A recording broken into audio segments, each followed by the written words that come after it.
AC generator या उसको हम एसी डायनेमो भी कहते हैं। तो एसी जनरेटर, एसी डायनेमो का डेफिनेशन क्या है? A device which convert mechanical energy to electrical energy, यानी ऐसा यंत्र या ऐसी मशीन जो किसको किस में चेंज करती है, यांत्रिक ऊर्जा को विद्युत ऊर्जा में बदलती है। ठीक है, यानी मैकेनिकल एनर्जी से किस में, इलेक्ट्रिकल एनर्जी, विद्युत ऊर्जा में बदलती है। अब उसके पीछे क्या थ्योरी है आप सब देखेंगे ध्यान से। इसमें क्या होता है, एक आर्मेचर होता है, ये आपको रेक्टेंगुलर कॉइल दिख रहा होगा आपको। ठीक है, इसमें नंबर ऑफ टर्न्स मान लो n है, n नंबर ऑफ टर्न्स है, और इसका क्रॉस सेक्शनल एरिया यानी कि जो एरिया है वो a है, और इसको मैग्नेटिक फील्ड b में घुमाया जा रहा है। एंगुलर वेलोसिटी उसकी ओमेगा है, मैग्नेटिक फील्ड b में इस वजह से घुमाया जा रहा है। ठीक है, यूनिफॉर्म मैग्नेटिक फील्ड b है, यूनिफॉर्म मैग्नेटिक फील्ड b है, उसमें उसको घुमाया जा रहा है। एक रेक्टेंगुलर शेप का ये कॉइल आपको नजर आ रहा होगा, PQRS। ठीक है, अब सीधी सी बात है, मैग्नेटिक यूनिफॉर्म मैग्नेटिक फील्ड है जिसकी मैग्नेटिक फील्ड लाइंस उस दिशा में आपको दिखाई दे रही है, और ये कॉइल रखा है ऐसे। अब ये जब कॉइल ऐसे ऐसे घूमेगा तो बार बार मैग्नेटिक लाइंस को काटते हुए घूमेगा। ये ठीक वैसे ही है जैसे पानी की धार ऐसे चल रही है और आप किसी चीज को घुमा रहे हैं, क्या होगा, जो पानी की लहरें हैं वो उसके घूमने से कटती जाएंगी, बहुत इधर उधर होती जाएंगी। इसका मतलब क्या है कि इस कॉइल से गुजरने वाले मैग्नेटिक लाइंस ऑफ जो फोर्सेस हैं उसमें बार बार बदलाव आएगा। तो हम ये देखेंगे कि इस कॉइल से लिंक्ड मैग्नेटिक फ्लक्स कितना है। इस कॉइल से लिंक्ड मैग्नेटिक फ्लक्स का फॉर्मूला क्या होता है उसका, phi is equals to B vector dot A vector, जिसको हम लिखते हैं B A cos theta, B A cos theta. और बी ए कॉस थीटा का फॉर्मूला फिर हम लोग कैसे निकालेंगे, तो थीटा जो है वो एंगुलर डिस्प्लेसमेंट है। तो हम लोग को पता है कि एंगुलर वेलोसिटी क्या होता है, omega is equals to theta by T. ठीक है, ओमेगा इज इक्वल्स टू, तो थीटा इक्वल क्या होगा, ओमेगा टी। तो थीटा की वैल्यू ओमेगा टी यहाँ रखेंगे तो क्या मिलेगा, फाई इक्वल क्या मिलेगा बताओ, B A cos omega T मिलेगा, क्या मिलेगा। अब ये मैग्नेटिक फ्लक्स लिंक्ड होगा इस कॉइल से, लेकिन कॉइल तो कंटिन्यू घूम रहा है। तो देखो कभी कॉइल ऐसा होगा तो ज़्यादा से ज़्यादा लाइन्स ऑफ फोर्सेस इसमें से होकर जाएंगी, फिर मुड़ेगा तो अब कम जाएंगी, फिर कम ज़्यादा होते जाएगा। तो इससे लिंक्ड मैग्नेटिक फ्लक्स जब बदलते जाएगा तो इसमें एक इंड्यूस्ड ईएमएफ आ जाएगा, एक ईएमएफ प्रोड्यूस हो जाएगा। और फैराडे के नियम से उस ईएमएफ का फॉर्मूला या हम लोग किस तरीके से देते हैं, E is equals to minus N number of turns इसमें है, minus N D five by D T. ठीक है, minus N D five by D T, तो कितना आएगा बताइए, minus N D by D T. Phi की वैल्यू कितनी है, B A cos omega T. तो क्या हो जाएगा, ये माइनस एन, बी ए सामने चला जाएगा, और कॉस ओमेगा टी का डिफरेंशिएशन हो जाएगा विथ रिस्पेक्ट टू टी। तो कॉस ओमेगा टी का differentiation minus sine omega T, क्या होगा, लेकिन साथ ही टी का कॉफिशिएंट सामने आ जाएगा ओमेगा करके। टी अगर सिर्फ टी रहता ना तो कॉस टी का sign minus sign T bus होता, लेकिन टी का जो कॉफिशिएंट है ना अगर कुछ है तो वो सामने और इनटू हो जाता है। डायरेक्ट शॉर्टकट मेथड है। नहीं तो डिफ्रेंशिएशन में क्या है, जैसे फंक्शन के ऊपर और अंदर और फंक्शन हो या उसका कुछ कोफिशिएंट हो तो उस पूरे को कुछ दूसरा वेरिएबल मानते हैं फिर सॉल्व करते हैं। तो उससे अच्छे शॉर्टकट में याद रखो टी के कोफिशिएंट को हमको सामने लिखना है। ठीक है, तो माइनस माइनस कितना हो जाएगा, प्लस हो जाएगा। कितना होएगा, ओमेगा एन बी ए साइन ओमेगा टी। क्लियर है, इतना आएगा। अब हमको इसको कुछ सॉरी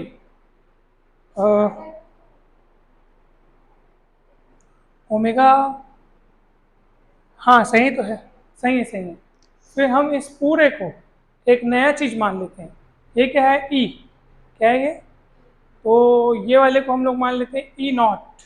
ये E zero sine omega T, where किसको माने आपने ई जीरो, किसको माने आपने ओमेगा एन बी ए पूरे को माना। अब देखो साइन ओमेगा टी की मैक्सिमम वैल्यू कितनी होती है 1। अगर हम साइन ओमेगा टी की मैक्सिमम वैल्यू 1 को रिप्लेस कर देंगे तो आपके पास क्या मिलेगा, ई इक्वल ई नॉट, क्या मिलेगा।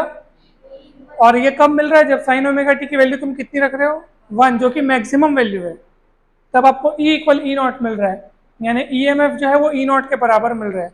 तो ई नॉट को हम लोग बोलते हैं मैक्सिमम ई एम एफ, यानी ई एम एफ का सबसे मैक्सिमम वैल्यू कितनी कौन है, ई नॉट को ही हम लोग सबसे मैक्सिमम वैल्यू बोल रहे हैं। पीक वैल्यू कौन सा वैल्यू, पीक वैल्यू को ही हम लोग ई नॉट बोल रहे हैं, ठीक है, यही है पीक वैल्यू,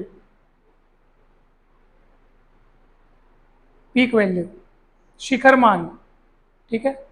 अब सुनो, अगर आपको इंड्यूस्ड करंट की वैल्यू निकालनी है तो ई नॉट बाई आर करना पड़ेगा, ई बाई आर करो, ई बाई आर, तो चलो ई की वैल्यू रखो, ई की वैल्यू क्या है, E naught sine omega T by are.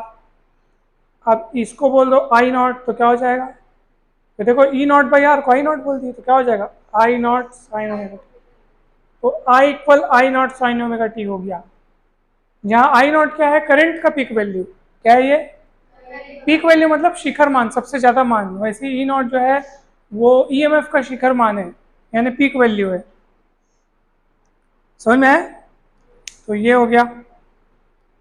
और आप देख रहे हैं कि हम फॉर्मूला डिराइव तो कर लिए, मगर जब ये घूमते जाएगा तो हमको ईएमएफ का पैटर्न कैसे मिलेगा, ग्राफिकल वे में अगर देखें हम लोग तो पैटर्न कैसे मिलेगा। तो आप यहाँ पे देखो, ध्यान से देखिएगा, ये जो आई नॉट साइन ओमेगा टी आपको दिख रहा है यहाँ पे, एक्चुअली ओमेगा टी कोई और नहीं, ओमेगा टी जो है वो कौन है, थीटा है, मतलब ये एंगल है एक, क्या है, एक एंगल है। अगर ये एंगल जीरो हो जाएगा तो क्या होगा, साइन जीरो की वैल्यू जीरो, मतलब करंट कितनी हो जाएगी, जीरो हो जाएगी।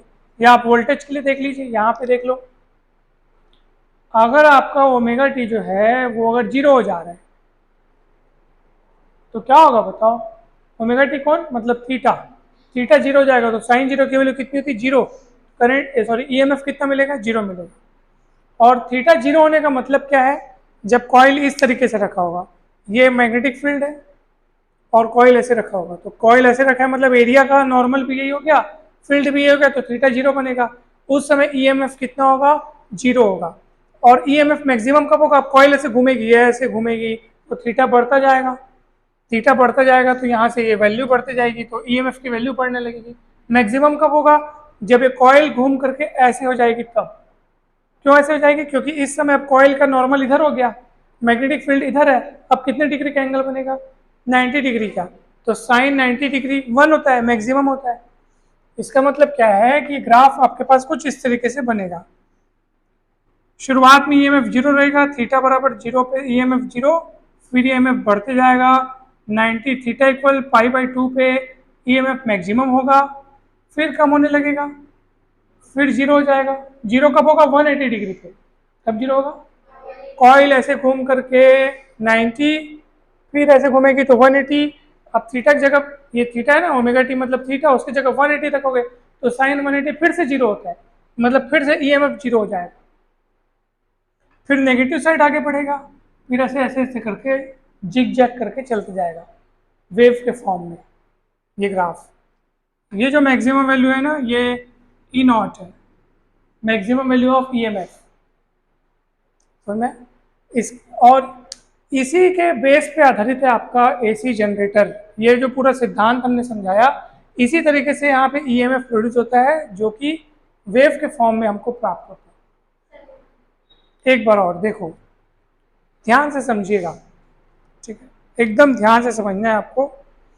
करंट का भी इसी तरीके से ग्राफ बनेगा, करंट का भी ग्राफ सेम बनेगा। फिर से एक बार, ये कॉइल है, इसको यूनिफॉर्म मैग्नेटिक फील्ड बी में रखा गया है और घुमाया जा रहा है किसी बाहरी साधन की मदद से, मतलब कोई बाहर से कोई चीज है जो इस कॉइल को क्या कर रही है, घुमा रही है। कॉइल के घूमने से क्या होगा बताओ, मैग्नेटिक, इससे लिंक्ड मैग्नेटिक फ्लक्स बार बार क्या होगा, चेंज होगा। पहले इसे लिंक्ड मैग्नेटिक फ्लक्स कितना है, B vector dot A vector, B A cos theta, फिर omega equal theta by T, तो थीटा इक्वल ओमेगा टी, तो ओमेगा टी वहाँ रख दिया। फिर जब बार बार जब मैग्नेटिक फ्लक्स चेंज होगा जो इससे कनेक्टेड रहेगा, तो मैग्नेटिक फ्लक्स के चेंज होते जाने से इसमें क्या प्रोड्यूस होगा, ईएमएफ, जिसको इंड्यूस्ड ईएमएफ कहते हैं। उसका फॉर्मूला ये आएगा, फाई की वैल्यू मैंने रख दी, बी ए बाहर निकल गया, कॉस ओमेगा टी का differentiation with respect to T करेंगे तो माइनस साइन ओमेगा टी आ गया, टी का कॉफिशिएंट ओमेगा बाहर निकल गया, और इस पूरे को मैं नया कांस्टेंट नाम दे देगा ई जीरो। ई जीरो क्या बोलते हैं, peak value of EMF, peak मतलब उच्चतम मान, हाईएस्ट मैक्सिमम वैल्यू। और फिर अगर आपको करंट, और ये देखो, ये ईएमएफ का पीक वैल्यू और ये ईएमएफ का इंस्टेंटेनियस वैल्यू यानी तात्क्षणिक मान, तात्क्षणिक मान। और वैसे ही ये करंट का पीक वैल्यू और करंट का इंस्टेंटेनियस वैल्यू यानी कि तात्क्षणिक मान। फिर हम देख रहे हैं कि ये जो इक्वेशन है वो आखिर में शो क्या करता है, ठीक है। ये एक्चुअली ना, ये इक्वेशन जो आपको मिला है ना, वो वेव इक्वेशन है, सिंपल हार्मोनिक मोशन वाला, समझ आ रहा है। ये वेव का इक्वेशन है, यानी कि ये इस फॉर्म में मिलता है हमको। ये बता रहा है कि ये इस तरीके से आगे बढ़ेगा। हाँ बेटा, करंट क्यों निकाले, ईएमएफ प्रोड्यूस होने के कारण उसमें करंट प्रोड्यूस नहीं होगी, करंट भी तो चलने लगेगी, जिसको हम क्या बोलते हैं, इंड्यूस्ड करंट बोलते हैं, इंड्यूस्ड करंट बोलते हैं, ठीक है। तो ये हो गया, इसको आप पीक वैल्यू या एम्पलीट्यूड भी बोल सकते हैं, एम्पलीट्यूड। तो ये एंगल बढ़ते जाने से बढ़ते जाएगा। ये कुल मिला के ये पूरा किस्सा किस पर डिपेंड है, साइन पर, किसका, और साइन फंक्शन का ग्राफ ऐसे ही होता है वेव के फॉर्म में। मैक्सिमम वैल्यू वही है जो यहाँ लिखी है, उसी के बेस पर आधारित है कि एसी जनरेटर। अब मैं इसका भाग, एसी जनरेटर के पार्ट बताता हूँ और इसकी वर्किंग बताता हूँ आपको मैं, ठीक है। एसी जनरेटर के पार्ट्स और इसकी वर्किंग, चलिए।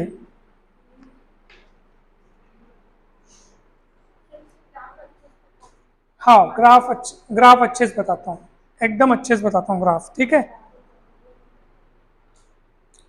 देखो ध्यान से समझिएगा, ओमेगा टी मतलब एंगल है, शुरुआत में एंगल जीरो लेते हैं, चलो जीरो से, साइन जीरो का वैल्यू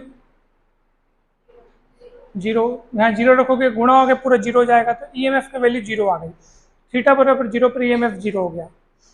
अब एंगल बढ़ाओ, थीटा की जगह कुछ रखो, नहीं जीरो से डायरेक्ट 90 मत पहुंचो, जीरो के बाद 30 रखो, 45 रखो, 60 रखो, इस टाइप से कुछ रखेंगे तो वैल्यू मिलती जाएगी हमको, मतलब कुछ वैल्यू मिलती जाएगी, ईएमएफ बढ़ता जाएगा। अब बोल रहे हैं सर बढ़ते बढ़ते कब तक जाएगा मैक्सिमम, तो साइन का मैक्सिमम वैल्यू कितना होता है, 1, कितना होता है, और वो कब मिलता है, जब थीटा कितना होता है, 90 डिग्री। साइन की मैक्सिमम वैल्यू 1 रहेगी, तो 1 इंटू 1, इसको वैल्यू 1 हो जाएगा मैक्सिमम वैल्यू, लेकिन उस 1 के साथ इसको गुणा करना है ना, तो 1 इसके साथ गुणा होकर क्या हो जाएगा, ई जीरो, तो वही मैक्सिमम वैल्यू ई जीरो आपको यहाँ पिक पे मिलेगा, शिखर पर।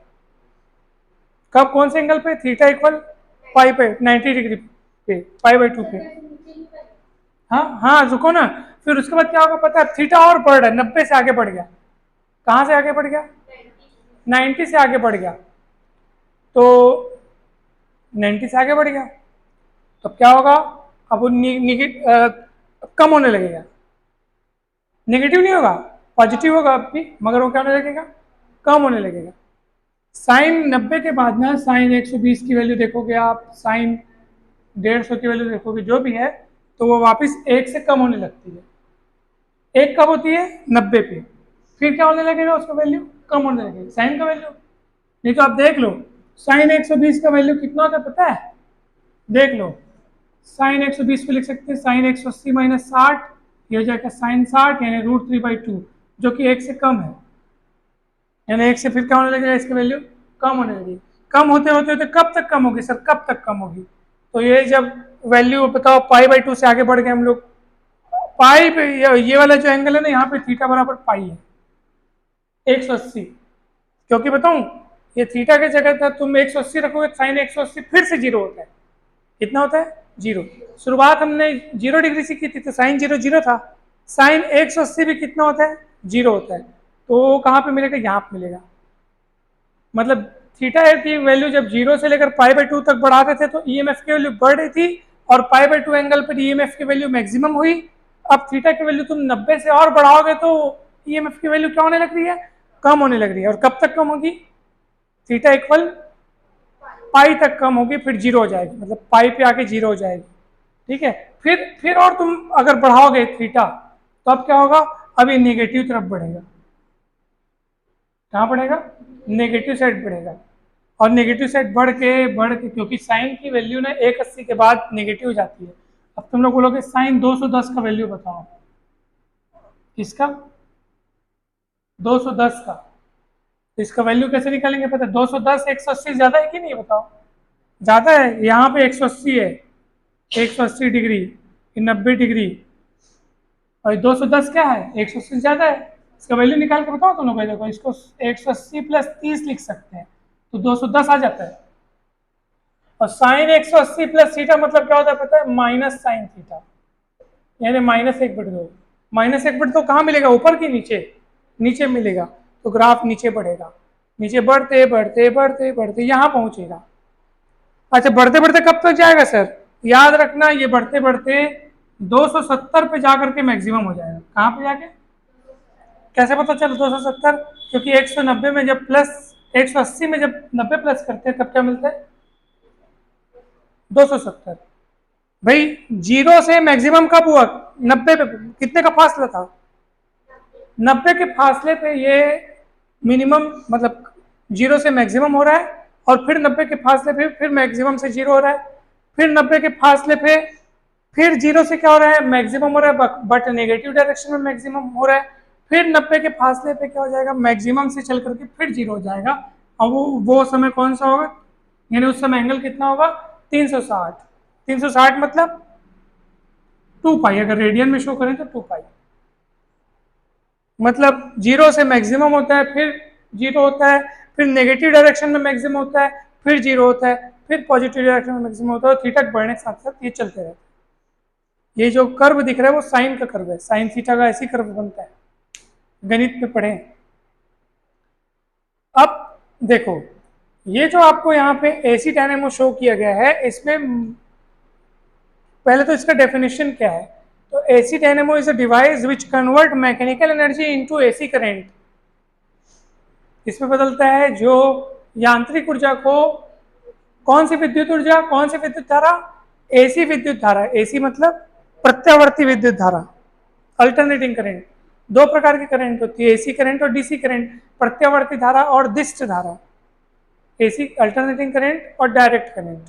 अल्टरनेटिंग करंट ऐसे प्लस माइनस करते हुए चलती है, यानी दोनों डायरेक्शंस में चलती है, प्लस डायरेक्शन में भी माइनस। डीसी करंट है ना, माइनस में नहीं चलती है, प्लस में ही बस चलती है, भले उसकी वैल्यू कांस्टेंट रहे चाहे वेरिएबल रहे। तो अभी हम लोग पढ़ रहे हैं एसी डायनेमो। तो एसी डायनेमो में क्या होता है, मुख्य रूप से 4 भाग होते हैं। ये दोनों फोटो अलग अलग केसेस के हैं ना, याद रखिए। आप पहले इसको समझना फिर इसको समझना।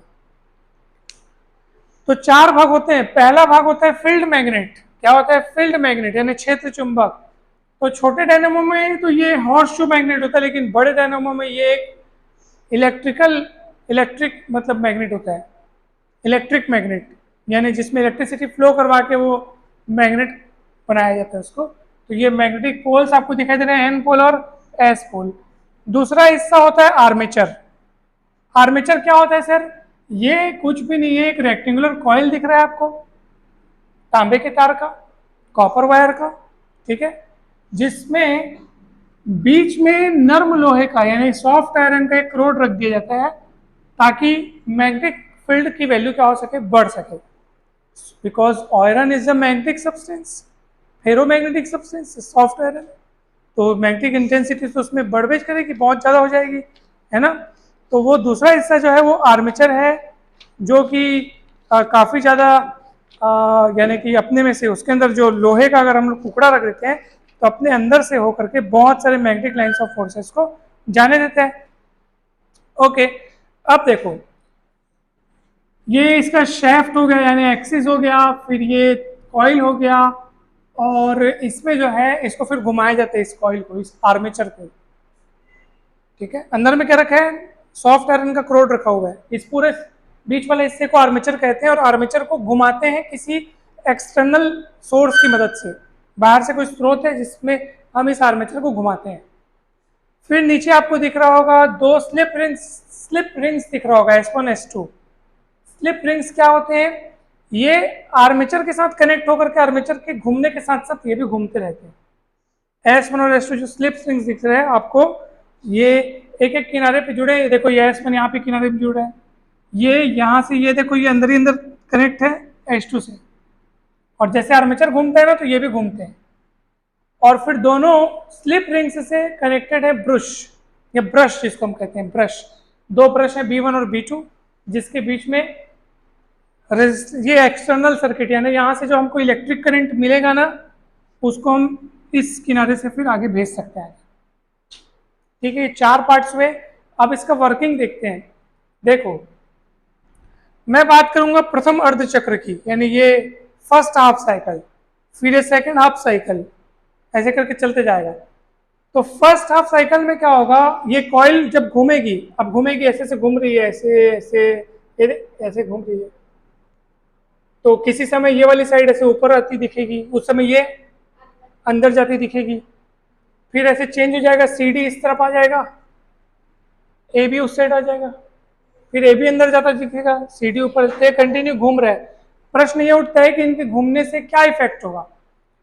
तो मान लो किसी समय AB ऊपर की तरफ आ रहा है और CD अंदर की तरफ जा रहा है, तो हमको ये देखना है कि इस पर जो है जो इंड्यूस्ड करंट प्रोड्यूस होगा उसकी डायरेक्शन क्या होगी। फ्लेमिंग के राइट हैंड रूल से, कौन से रूल से? फ्लेमिंग के राइट हैंड रूल से इनमें दिशा क्या होगी। तो इसके लिए आपको ऐसे करके दाहिने हाथ को ऐसे फैलाना है ताकि उंगलियां और थंब परपेंडिकुलर रहे। अंगूठे को रखना है आपको कंडक्टर के डायरेक्शन में। अब ये AB वाली भुजा किस तरफ आ रही है? बाहर की तरफ आ रही है, तो अंगूठा इधर रखो, दिख रहा है? पक्का? ये उंगली रहनी चाहिए मैग्नेटिक फील्ड के डायरेक्शन में, तो मैग्नेटिक फील्ड N से S की तरफ है, दिख रहा है? अंगूठा किधर होना चाहिए? कंडक्टर की डायरेक्शन में। कंडक्टर किधर है? AB वाली साइड इधर आ रही है और ये CD अंदर जा रही है, तो ये इधर है तो अंगूठा इधर हो गया। ये उंगली N से S की तरफ, मतलब फील्ड की डायरेक्शन में होनी चाहिए। अब बताओ ये वाली उंगलियों की दिशा किधर है? नीचे से ऊपर, ठीक है? इसका मतलब इंड्यूस्ड करंट का डायरेक्शन क्या होगा, बताओ मेरे को। इंड्यूस्ड करंट का डायरेक्शन होगा नीचे से ऊपर की तरफ, जो कि उधर आएगा फिर इधर फ्लो होगा, और फिर इधर फ्लो होगा, ये फ्लो होगा उस ये तार अंदर से इधर आई है, और फिर ये फ्लो होगा, और ये एक्सटर्नल सर्किट में तार जो है ब्रश B2 से B1 की ओर फ्लो होगी। कहाँ से कहाँ फ्लो होगी? B2 से B1 की ओर फ्लो होगी। याद रखना, B2 से B1 की ओर फ्लो होगी। अब सुनो, अब ये आर्मेचर घूम रहा है क्योंकि, तो ये जब ऊपर आएगा फिर ये अंदर जाएगा, तो ऐसे करके आधा चक्र कंप्लीट होगा। आधा चक्र कंप्लीट होगा तो ये घूम के इस तरफ आ चुका होगा और ये घूम करके इस साइड जा चुका होगा। समझ में आया कि नहीं बताओ? फिर से वही बात होगा, अब ये वाली साइड ऊपर आ रही है, ये वाली साइड अंदर जा रही है, तो इसमें फिर करंट ऐसे फ्लो होगी। आपकी उसमें करंट की दिशा क्या थी? ABCD, क्या थी? ABCD।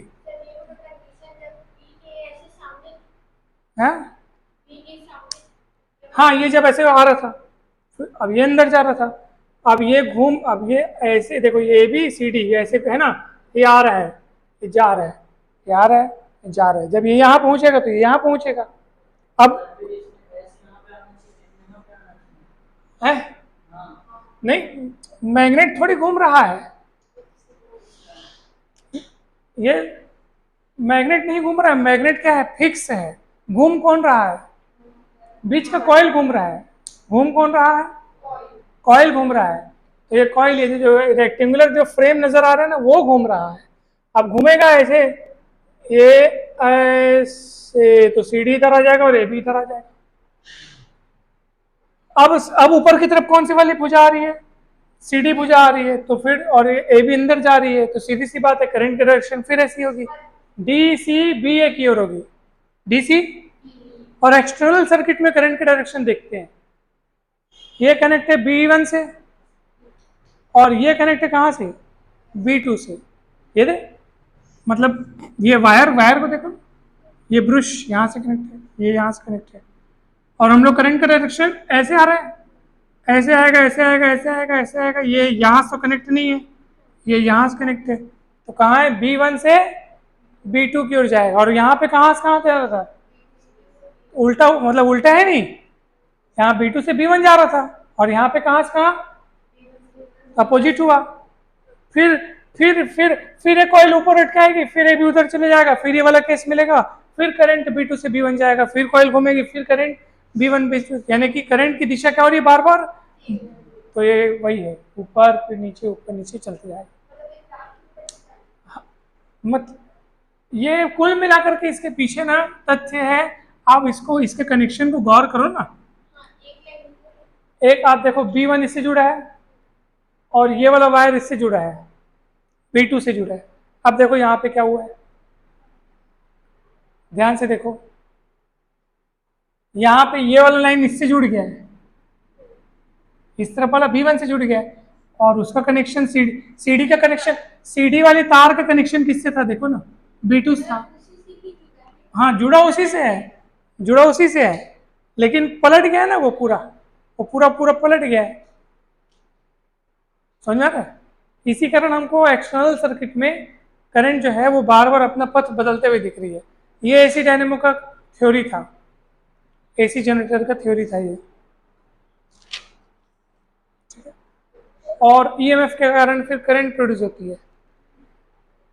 देखो यहाँ पे करंट की डायरेक्शन ऐसी थी, ये कनेक्शन देखो, ये तार अंदर से गई है, फिर उसका कनेक्शन यहाँ पे है, तो वो तार कैसे फ्लो होगी, ऐसे अंदर आकर के ऐसे जा करके ऐसे, फिर ये ऐसे, और ये जो है ना, ये एक्सटर्नल सर्किट है, मतलब तुम इस डायनेमो को जो जहाँ यूज करना चाह रहे हो वो यहाँ पे हम जोड़ेंगे, तो एक्सटर्नल सर्किट जिसको हम कह रहे हैं, तो एक्सटर्नल सर्किट में करंट कहाँ से कहाँ जा रही है, B2 से B1 में, और यहाँ पे आप देखो जब आर्मेचर ऐसे पलट जाएगा, अब देखो कनेक्शन इसका AB वाला कनेक्शन किससे था पहले, AB वाला कनेक्शन तो S1 से था, किससे था, S1 से था, अभी भी S1 से है, समझ में आ रहा है, और ये CD वाला कनेक्शन किससे था, S2 से था, यहाँ पे भी S2 से अभी भी है, मगर करंट का डायरेक्शन देखो यहाँ पे